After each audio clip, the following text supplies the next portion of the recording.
yes and no. And I think this recent, situation, we call this in the crypto market just like a regular Wednesday, right? This kind of volatility is pretty expected. And those of us who've been in this space for some time have seen this before.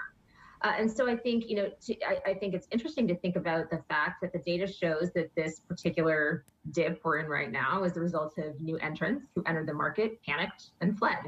And so there's a question about whether we need to be thinking more about consumer protection kinds of rules or accreditation, or how we are looking at those who are entering the market and exiting the market, and kind of trying to make sure that we're not getting everyone losing their lunch, because that's not something that we want to see.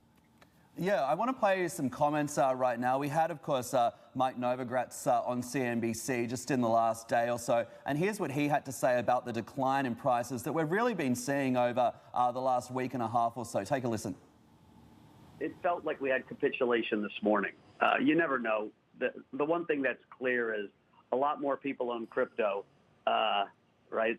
Crypto had seeped into pockets all over our society, and you had a confluence of events, combination of tax day, Elon Musk tweets, whatnot, where you started breaking down the positivity and the price action. And now we've got a liquidation event. And, Humpty Dumpty never gets put back together in 2 days when he cracks. It's going to take a while. The market will consolidate. It'll find a bottom somewhere. I'm hoping it's close to here, 36,000 now, maybe, 38,000.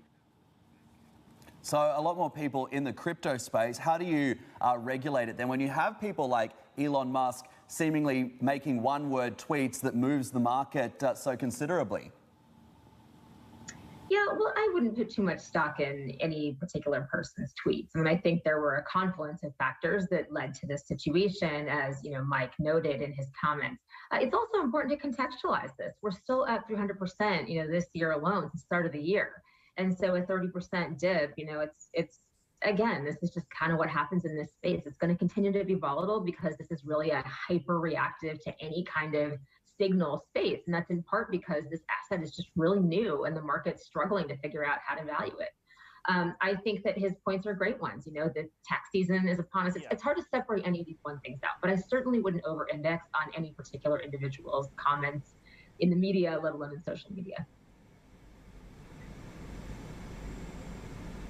Sheila, I think it's fascinating because when we first started bringing Bitcoin into the mainstream at around 2017, at least from a press perspective, a lot of the focus was on its utility. So is it a means of exchange? Is it a store of value?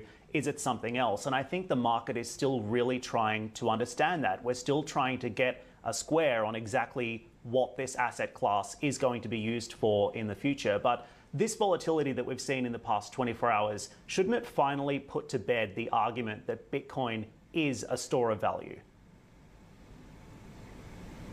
Again, I think there's so many hypotheses of how people are going to wind up using Bitcoin, and we're still relatively early days in this whole thing. So I think you have to kind of look at the ways regulators are reacting to this as well. So China, of course, had their recent, just recently yesterday, I think, that came out that said that, financial institutions, the way they can actually engage in Bitcoin, banning exchanges, this kind of thing.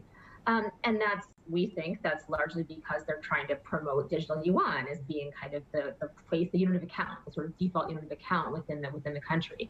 But, it remains to be seen. Is that move actually going to push people to be using Bitcoin offshore? I certainly expect to see some of that happen by more savvy users. There was no ban on holding of cryptocurrency within China. And so even regulators are kind of struggling to understand, what is competitive with Bitcoin and what isn't.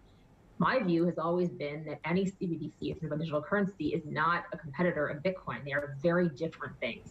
So is it a store of value? Will it be a medium of exchange?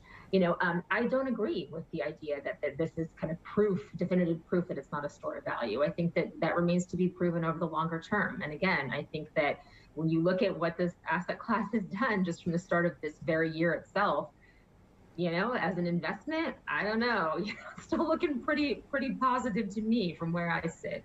So I don't think that we can rule out any of these things yet. I think there's a lot of eagerness to kind of land this. It's just impossible to do.